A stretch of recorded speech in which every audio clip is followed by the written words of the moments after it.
Hi, we're here at the NEC Classic Car Show in Birmingham. Come along and see us. We're at Hall 3A. We've brought the Mustang with us. We've got the engine for the Mustang on the stand, all finished as well, so you can check that out. Hypo K-code engine.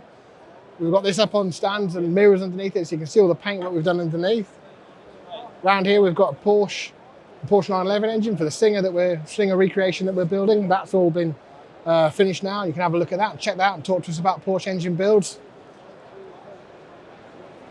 We've got our sister company, Torino Wheels. We brought some of their wheels along so we can show examples of the wire wheels we can make. We've also, around here, a couple of little examples of upholstery that we can do, because we can do all our own upholstery in-house, of course. We've also got Shawlock cold casting repairs, which is part of the company too, where we do metal stitching. Come and speak to us about that if you've got a crack in your engine block or something like that.